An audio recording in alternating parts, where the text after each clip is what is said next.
Before starting, so the 29th, my code is currently 30% off anything G-Fails, so if you want to stock up on some more G-Fail and grind the hell out of it at Modern Warfare, use my code, guys. Link is in the description. It'll be greatly appreciated. So what is up, guys? Ghost here, and today I'm bringing us all 8 huge tips here for Modern Warfare to get better and to get used to the flow of the game, because obviously with every single new Call of Duty, there's literally going to be new things that you have to watch out for in order to understand how the game works and for you to be successful for the long term, you know, because the way you play this game and the way you play, say, Black Ops 4, they're completely different. There's different things to take note of and to always do every single match with Modern Warfare, and this will definitely help you guys out a lot. So definitely subscribe if you guys haven't already, though, for more tips like this and for more Modern Warfare videos and also multi-COD videos in the future. And also follow my Twitter down below in the description if you guys haven't already. If you guys have any tips or even, you know, learning some new things with the game that, say, we don't know, then definitely leave some comments about that down below there. But let's get right into the first thing I want to be talking about here, which is going to be the compass. So since you cannot see enemy fire and red dots on the mini-map, you gotta depend on the compass in order to see where the enemies are at. Pay attention to the compass every single match you play and get used to it, because obviously we are all used to seeing red dots pop up on the mini-map to see where the enemies are at. However, that's not like this in this COD, so focus on the compass, look up instead of looking to the top left at the mini-map for the majority of your times, because you'll figure out where enemies are at. And I'm starting to get the hang of this, and I've noticed a big change in my gameplay once I'm getting to be looking at the compass all the time. So get used to this, guys. Not only get used to seeing where the enemies are at on the compass, get used to the locations and the location names, because it does show on the compass where you're located at. And for example, if you're, say, on the cave map and you're literally inside of the cave, it'll say cave or cave east or north, or if you're inside of a warehouse, it would say warehouse, or whatever the location is on the map. Just pay attention to that too, because that'll be very helpful for this next tip, which is going to be turning on captions in order to see where the locations of the enemies are at, or even your teammates. So go to the settings real fast and turn captions on, because this is pretty useful, since in this game here, your teammates call out and even you call out to where the enemies are at. Like, for example, over here with the train tracks, you can read about the captions right there. It's saying the enemy is over there next to the train tracks. So I gotta go over there, since I saw by the caption and I heard my own character yell that out loud, so then I just go to that, you know? So that is useful as hell. Captions are going to be helpful in case, say, you don't hear your teammate or the enemy yell. You can just see by the captions, you know? It helps out a lot where you can hear the enemies grunting or in pain, or even your teammates, just so you have good situational awareness, my bad. So definitely turn captions on, pay attention to where the enemies are yelling at. So combining those two first tips right there, you next want to be playing pretty slow but not too campy. But then again, man, I'm not going to promote camping. I just want to say that camping does work in this game, which sucks so bad, but it is what it is. That is the playstyle with this Call of Duty. So just pay attention to the way I'm playing right here.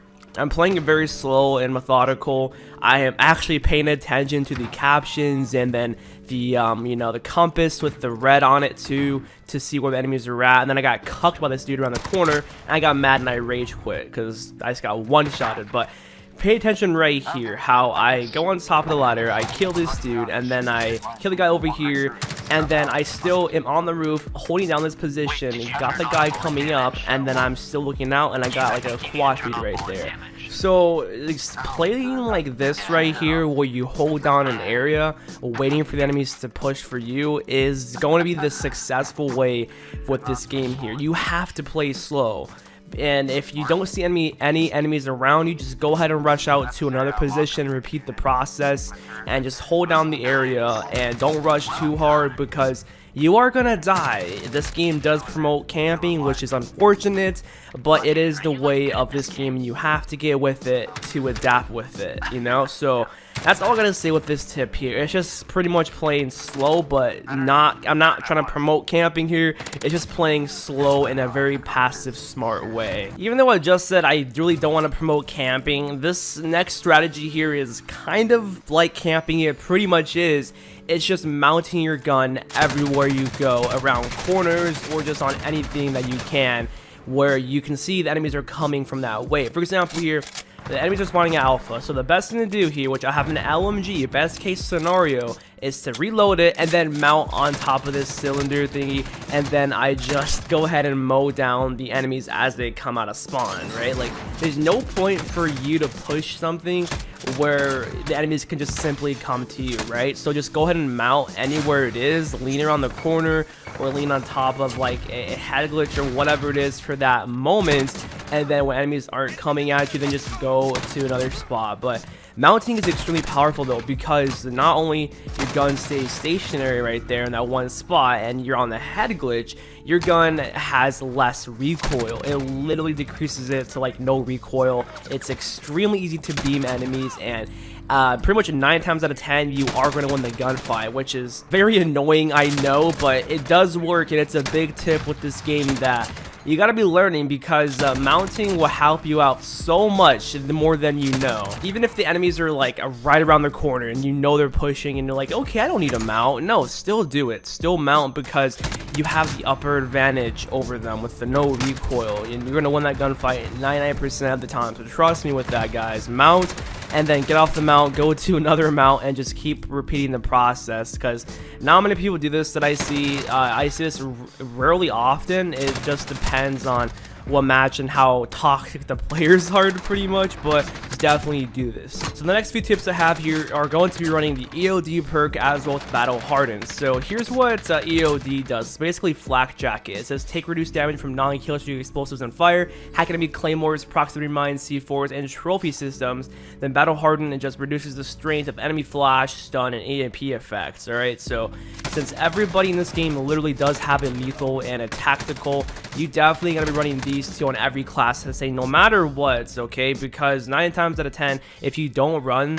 those two perks, you're gonna get cucked by claymores instantly. You won't be able to survive claymores or bouncing betties or C4. It's gonna be annoying. All right, people run claymores. You guys know this. They're so goddamn annoying. All right, I can't stress that enough. However, with Battle Hardened, it's a here and there. It kind of does help. It just lessens the strain of flashes and stuns. It doesn't completely counter it, but it's better having a lessened effect than, you know, no effect and just being blinded for like 50 millennium. So definitely run these two on every class setup. You'll notice a gameplay difference if you play with these two perks, say 5 games in a row, compared to where you don't run these two perks 5 games in a row. It's a massive difference. The next tip I have here is to pay attention to the portable radar on the mini map when enemies called in, because as you can see right here on the top left with the portable radar, that means the enemy is nearby, because obviously when you call it in, the portable radar does you know, hover over you in a radius, so that means an enemy is nearby. So take that as an advantage to you to find the enemy and then to just kill him, and then that'll be it right there. Just always know that when there's an enemy portable radar on the map, there are enemies around, or just one enemy, okay? So keep that in mind too, because that's big since there is UAV spam. So once you see them, kill them, and then it's a GG right there in the chat. Simple and good. The next tip here is pretty big, and it's to have high ground on whatever map that does have verticality, which is pretty much most maps in the game. Definitely have the upper advantage and go on top of the roofs or wherever it is, just so you can look down to the enemy and just kill them like that, because sometimes they're not even going to notice you are on the roof unless you keep killing them over and over again. But just have that high ground and go to head glitch, window to window, and just kill enemies as you progress through the map, because just like as you're seeing here, I am being successful only because I had high ground and I was sticking with the spawns in the back, being successful. So definitely, it's proven, guys. To have high ground, you are gonna be successful compared to where you're on the ground and you are gonna have trouble, you know, looking up to the windows when, yeah, this game is just pretty weird. It's kind of like the older CODs where if you did have high ground in MW2, BO1, and COD 4, the way the maps are designed in those CODs and also in this COD here, having high ground is a must, alright? It's something that we have to learn because as of the recent CODs like a BO4 and Infinite Warfare, having like high ground really wasn't that much of a big deal, but in this game it is, especially being boots on the ground. And so if you get on top of the roof, it's a GG right there, guys. So the final tip that I have for you guys is going to be paying attention to the pros and cons of your attachments, alright? There's a big focus on attachments and leveling up your guns this year with Modern Warfare, and you can obviously see every attachment does have either a pro or a con. With this attachment, this P90 has 3 pros, which are amazing, and then 2 cons, which aren't too bad. And then with this laser sight, there's 2 pros, and then there's 1 con, rather, which is the laser is visible to the enemy. However, you'll have a faster sprint out time and better hip fire. So just make sure you pay attention to what they exactly say, because that'll determine how good your gameplay is too with your gunfights. Because you just gotta make sure you work with attachments that do make sense, and you don't take one attachment that just isn't gonna mesh well with the others, and like you get more cons than say pros on your weapon. Alright, this is a huge part, so actually pay attention, find what's best for you, because this is gonna be the biggest part with Modern Warfare, since obviously you engage with everyone and every gunfight with every map and whatever. So just trust me with that, guys. And those are the 8 tips that I've so far learned ever since the game came out with the launch yesterday. And maybe there's more. There's definitely a lot more to learn with this game. It's different, it's slow, it's campy. So hopefully this will all help out, guys, and I'll see you guys in the next one. So peace out.